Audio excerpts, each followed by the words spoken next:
Hi everyone and welcome back to my channel. So it has been quite a little while since I have filmed content. A lot has happened. So I finished up with work and it was very busy towards the end where I was just handing everything over, so I just couldn't get myself a chance to actually film anything.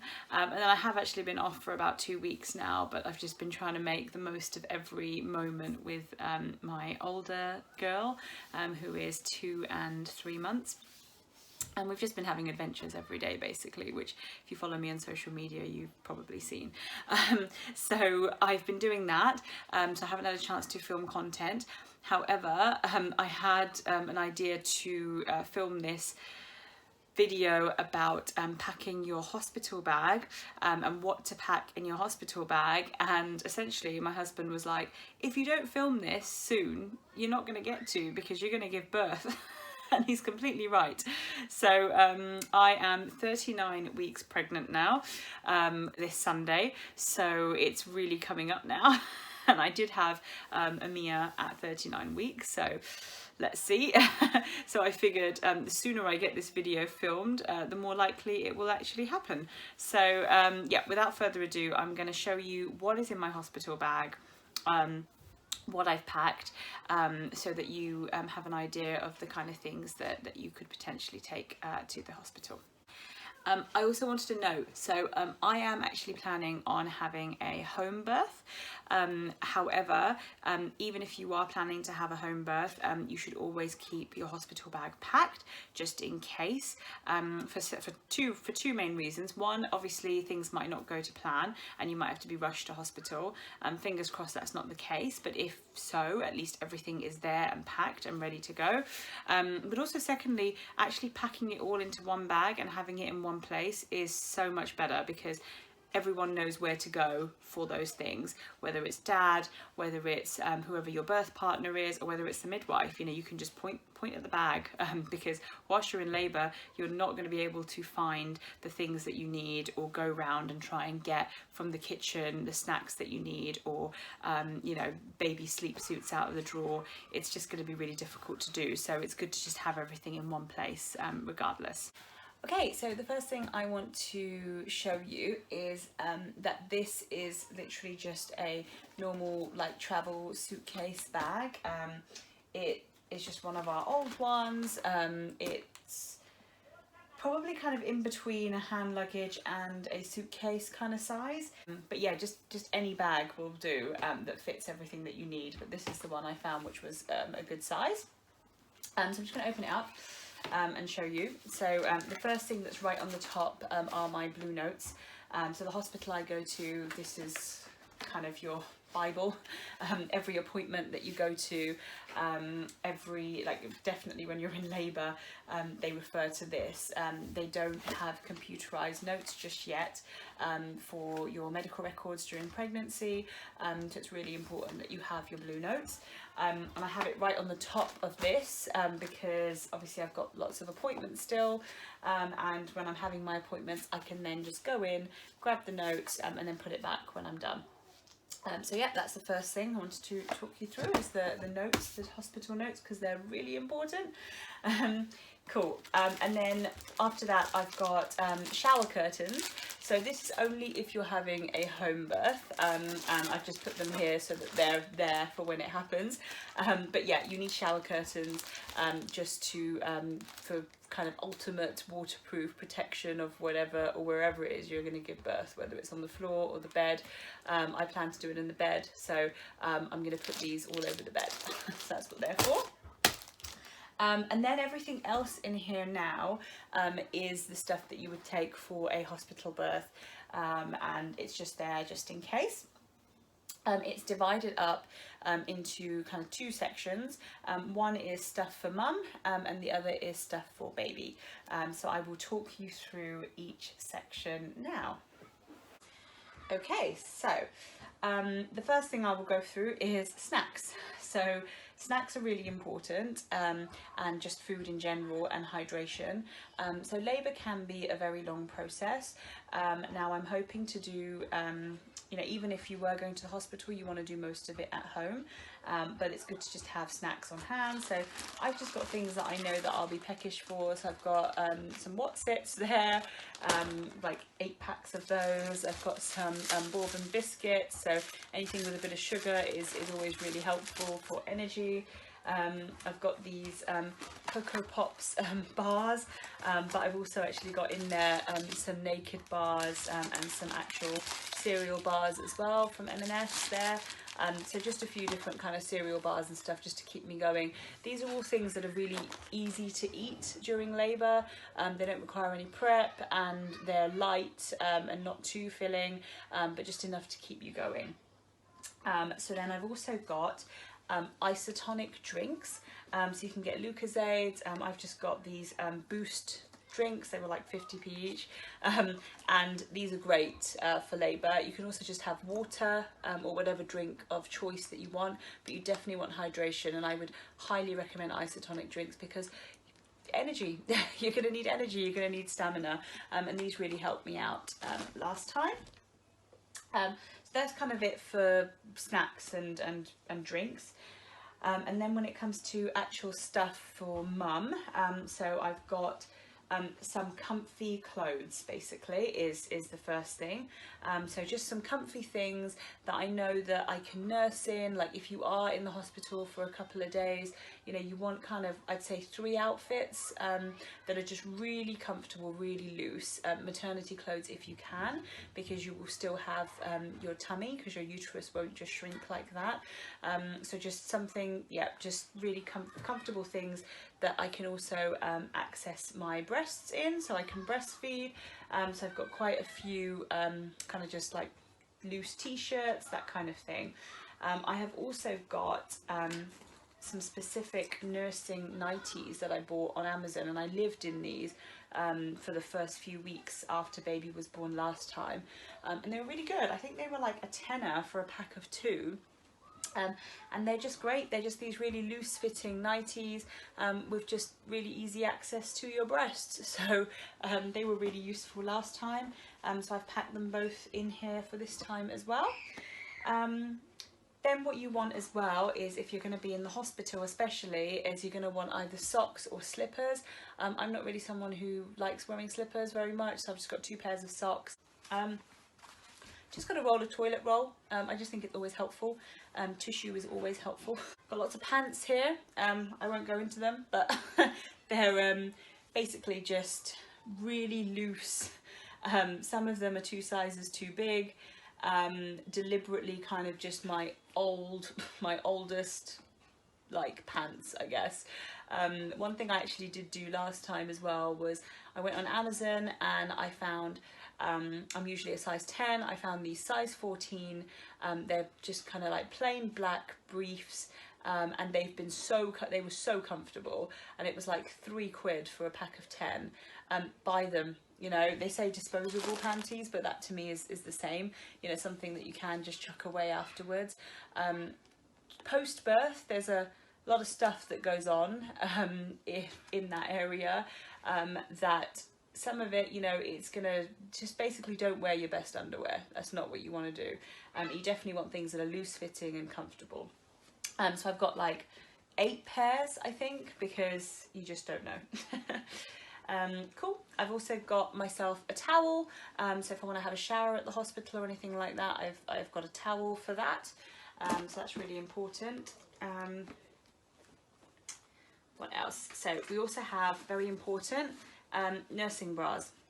So I've got a couple of nursing bras there, just for changing into. I'll be hopefully wearing a bra at the time when I go in anyway, but yeah, we need those there as well, just in case. Also got, so this is lanolin nipple cream. So it's a new thing, you know, it isn't so much for me because I have done it before, but it's been a while since I breastfed, and it can hurt, and you can get cracked nipples and everything else. Nipple cream is great. This really soothes and protects the area. This was recommended to me during my last pregnancy. Honestly, I didn't actually use it last time, so I've still got the pack from last time. It's called Arnica Gel, and it's supposed to be really good for helping heal the vaginal area after childbirth. So it's supposed to be really good for that. It's supposed to be able to soothe any pain or anything like that as well, and just reduce inflammation. It is recommended by midwives as well to use, so I will take that with me again this time.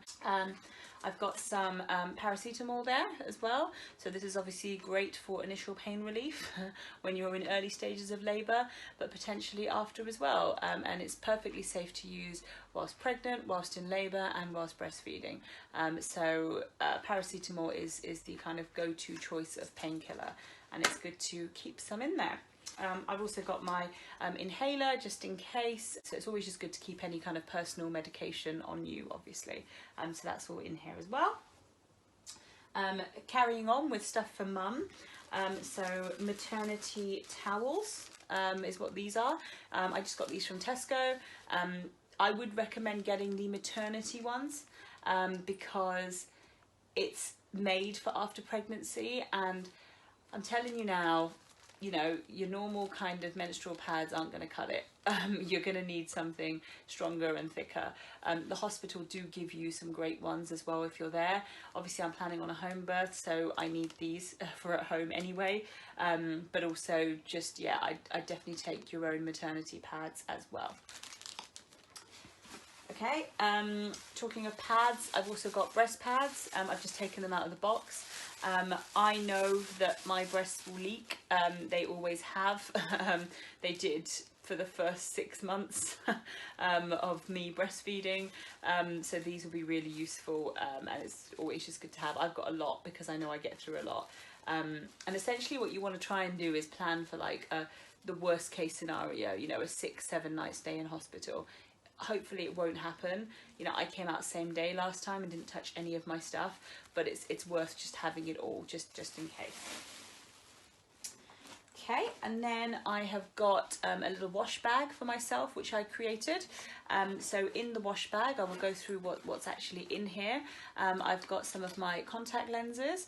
I'm hoping to put my glasses in here as well, but obviously I need to use them up until the date.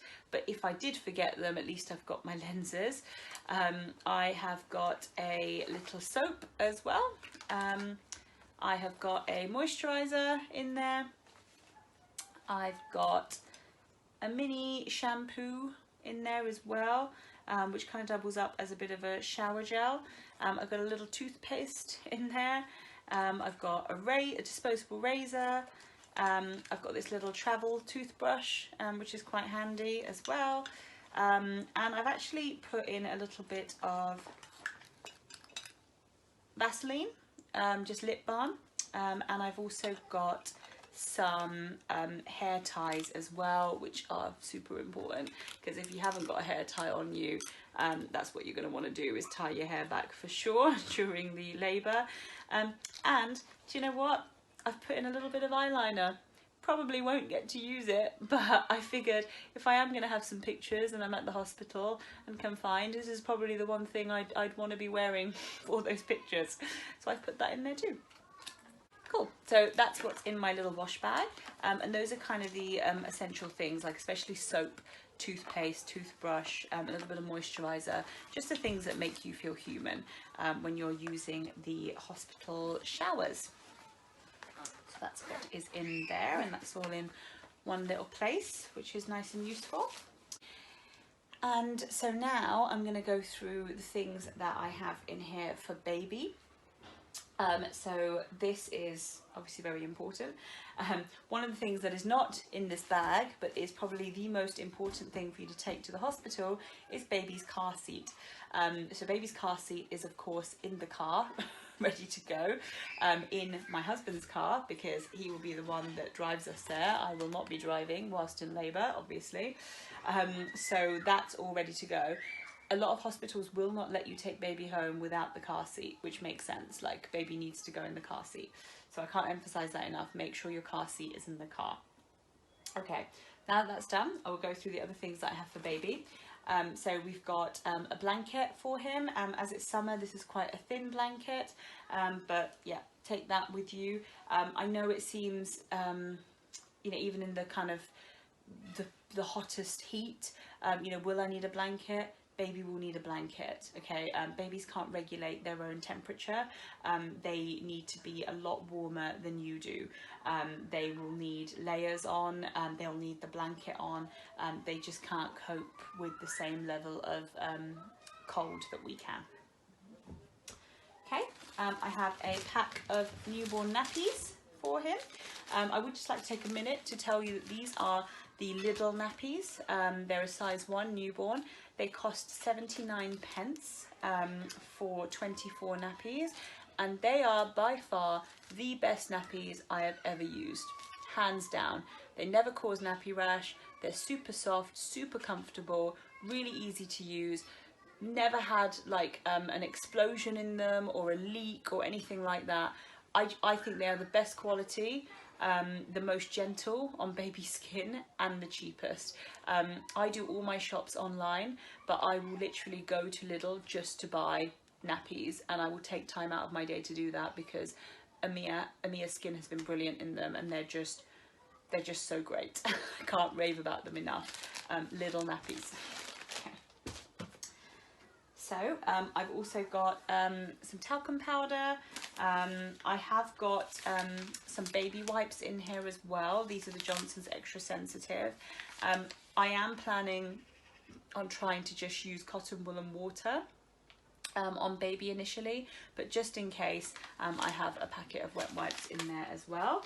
And that brings me to the cotton wool pads. So I have got the cotton wool pads here if necessary, so I can use those.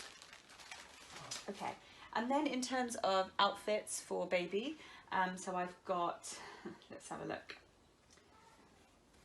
So actually, just before outfits, I have got here 3 muslin cloths as well, which are just really useful for things like spit up, things like just breastfeeding in general. They're just really useful. I think 3 is probably enough. It's probably overkill. I probably won't use them, but it's worth having. Okay, so then when it comes to outfits, I've essentially got 3 outfits for baby. So I've got 3 little vests. Look how cute that is. It's so small. So I've got 3 little sleeveless vests because he is a summer baby. If it was a winter baby, you should go for long sleeve vests for sure. And in the middle, you know, you could probably go for like a little short sleeve vest as well if it was kind of spring or autumn, I guess. But yeah, I've got these little short sleeve vests, and then essentially a little sleep suit as well. These are the easiest things to have baby in initially. So I've basically got 3 sets of these. So I've got the sleep suit and vest all packed together. I've also got hat, right? So I think I've got 2 hats in here. It might be 1. I've got 1 hat, and I've got 1 pair of scratch mitts as well. So babies come out of the womb with really long fingernails, but they're so tiny that it's very hard to cut or even nibble off at that stage. So having the scratch mitts just stops them from scratching their own face or scratching themselves. I have heard of these sleep suits that actually have built-in scratch mitts. Because I'm using a lot of stuff that Amia used, so I'm just kind of reusing stuff. I'm not going to go and purchase a whole load of new sleep suits. But if you are buying new sleep suits, I think they sound amazing. I wish I'd bought them the first time.